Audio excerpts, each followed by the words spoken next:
जैसे हाथरस कांड आपको पता ही होगा, उन्नाव में हुआ था, और अभी ये इससे पहले दिल्ली में निर्भया हत्याकांड।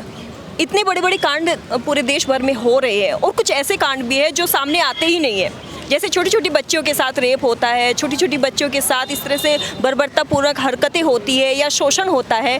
तो आप सरकार से किस तरह की मांग करना चाहती? जैसे अभी अंकिता मर्डर केस में अंकिता ने मरते वक्त कुछ बयान दिया था, उसमें उसने कहा था कि वो चाहती है कि जिस तरह से उसकी मौत हो रही है उसी तरह से तड़प तड़प कर आरोपी को भी मारा जाए। देखो, मैं तो ये कहता हूँ कि सबसे पहले है ना, एक तो कानून, एक विधेयक आना चाहिए पार्लियामेंट में, ताकि ये फास्ट ट्रैक कोर्ट के थ्रू जो है ना, फास्ट ट्रैक का सिस्टम वो अपडेट होना चाहिए, ताकि जिसका भी होता है ना मर्डर वगैरह, इस तरह की हत्याएं होती हैं जो एक तरफा लव की जो होती हैं, उनको फटाफट जो है ना फास्ट ट्रैक कोर्ट के थ्रू उसका फैसला जल्दी 6 महीने से 1 साल के अंदर होना चाहिए, और उनको सख्त से अगर वो आरोपी साबित हो जाता है तो उसको फांसी, कम से कम फांसी की सज़ा होनी चाहिए। सीधी सी बात है। पहली बात तो ये है कि देखो, ये जो आरोपी ये जो शाहरुख है, ये आदतन जो है ना अपराधी है। ये वैसे ही अपराधी है, ड्रग वर्ग लेता था ये ड्रग, और उस लड़की को जो है जानबूझ के, उसकी एज एक्चुअल में 15 साल है, 19 साल नहीं है, 15 साल है, और उसको 15 साल अब साबित हो गया। वो इसलिए उसको 19 साल बता रहे थे ताकि उसका केस जो है ना पोक्सो एक्ट होता है, वो धाराएँ जो है ना इसमें शामिल ना हो। जो prevention of children from sexual offence जो होता है ना, वो धाराएं शामिल नहीं होनी चाहिए, क्योंकि वो धाराएं शामिल हो गई तो उसमें बहुत ज़बरदस्त उस केस बनेगा, बदलाव आ जाएगा। तो वो अब धाराएं शामिल हो चुकी है, और वो 15 साल की लड़की है।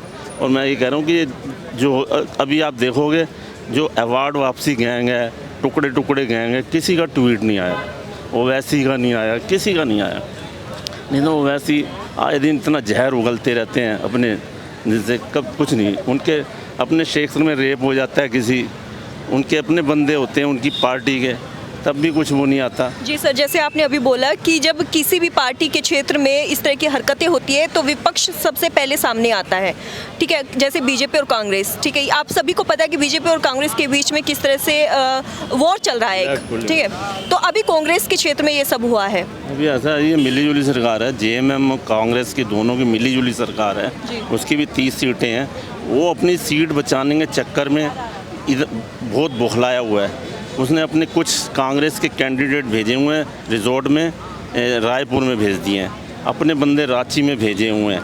वो तो पिकनिक में गया हुआ है एक तरह से, और उनको पिकनिक करवा रहा है, शराबें चल रही हैं, दुनिया भर के रिजॉर्ट में ठहरे हुए हैं, तो वो तो उसको फुर्सत नहीं अपनी सीट से।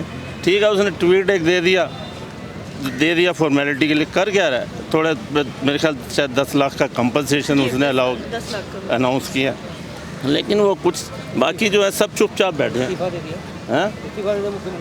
इस्तीफा दे दिया मुख्यमंत्री की। सर, इस्तीफा देना तो कोई सोल्यूशन नहीं है, मतलब एक होना चाहिए ना कि जो आरोपी है, जब सबके सामने है, पूरी मरने वाले इंसान ने खुद वीडियो में बयान दर्ज किया गया है, पुलिस ने वीडियो में बयान दर्ज किया है, तो आपको नहीं लगता कि उसको फांसी की सजा कम से कम होनी चाहिए? देखो, इस्तीफा अगर उसने दिया ना, वो इस वजह से नहीं दिया कि कोई मोरल ग्राउंड पे नहीं दिया कि उसका रेप हो गया, उसको जला दिया।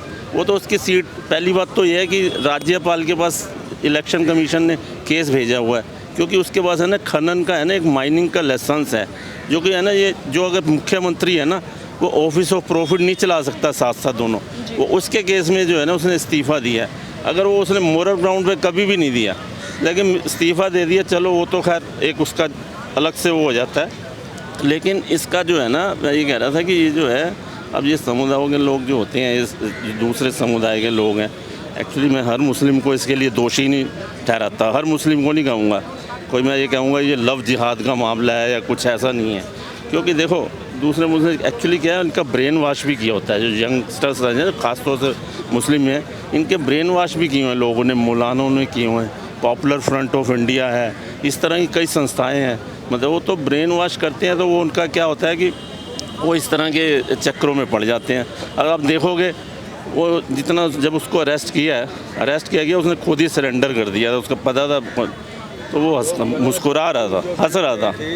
हंस क्यों रहा है? उनको ये लगता है कि शायद हमने ये काम किया ना, तो हमें है ना वो हमें जन्नत। अगर देखा जाए तो जन्नत की बात छोड़ी, ये देखा जाए तो हमारे देश में ना कानून नहीं है, इसीलिए हर कोई बेखौफ होकर इस तरह की वारदात करता है, इस तरह का अपराध करता है और मौके से बच जाता है, जबकि पता है, सभी को पता है कि उसने इस तरह की हरकत की है, मरने वाले का बयान दर्ज है, उसके बावजूद भी आप सभी को पता है कि इस केस में कुछ नहीं होने वाला है। नहीं होगा, बिल्कुल होगा। मेरे हिसाब से तो पता है, जैसे एक बार आपको पता है कि हैदराबाद में ना एक प्रियंका रेड्डी जो वेटनरी डॉक्टर थी जी।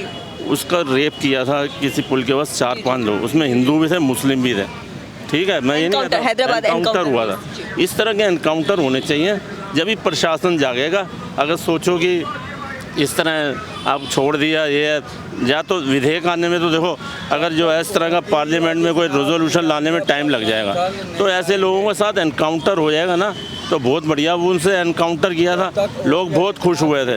लेकिन क्या है कि ह्यूमन राइट्स वाले बीच में आ जाते हैं, ह्यूमन राइट्स वाले सवाल उठाना शुरू कर देते तो हैं। सर ह्यूमन राइट्स, अगर उन्हीं की बात की जाए ह्यूमन राइट्स की, तो सर क्या किसी को मारना, इस तरह से मारना कि अगर मैं तुमसे प्यार नहीं करता, मतलब नहीं करती हूँ, तो तुम मुझे मार डालोगे, ये क्या ह्यूमन राइट्स में आता है? नहीं, ये ह्यूमन राइट्स में आते नहीं, ये तो बार्बरिज्म है। दिस इज जंगलीपन, जैसे कहते हैं बार्बरिज्म, ये तो वो चीज़ है।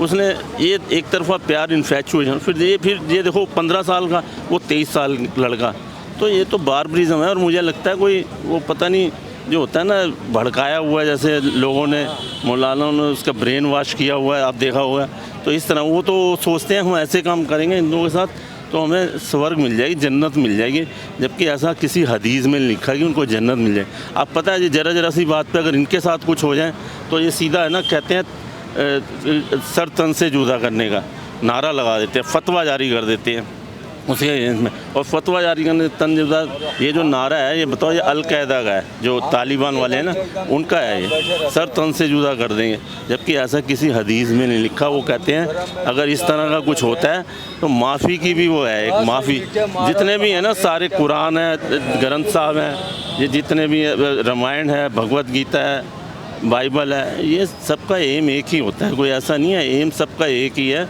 कि मानवता। तो ये बस इनके ब्रेन वॉश बड़े बड़े मुल्ला जो कट्टर मुस्लिम उन्होंने किए, और कट्टर जो है हर मुस्लिमों में भी हैं, हिंदुओं में भी हैं, सिखों में भी हैं, ईसाइयों में भी हैं, सब जगह हैं। तो इस तरह के जो है ना, ये मैं कह रहा हूँ कि एक पार्लियामेंट में एक फटाफट एक कानून आना चाहिए जो कि पास करें विधेयक, ट्रायल कोर्ट के थ्रू करके 6-7 महीने में उसे फांसी की सज़ा, फांसी की नहीं दे सकते तो मिनिमम उम्र कैद तो होनी चाहिए। उम्र कैद में क्या होता है कि बंदा जब है ना रोज़ मरता है, फांसी में तो एक बार लगाई चलो छुट्टी, जब रोज़ सुबह उठेगा रोज़ मरेगा, यार मुझे तो अब यहीं रहना है, यहीं मरेगा, तो वो उसमें रोज़, फांसी में तो एक बार मरेगा। तो ये फटाफट केस जितना भी है जल्द से जल्द आना चाहिए मेरे हिसाब से। ट्रैक कोर्ट जो है ना, फास्ट ट्रैक के थ्रू जो है इसका रिज़ल्ट आना चाहिए। तो ये था झारखंड के दुमका में अंकिता हत्याकांड पर लोगों का रिव्यू। वो चाहते हैं कि अगर इस तरह के अपराध दुनिया भर में या देश भर में होते हैं तो उन पर जल्द से जल्द कार्रवाई हो, एक ऐसा कानून लागू किया जाए जिसमें 6 महीने के अंदर ही अपराधी को फांसी की सजा दी जाए।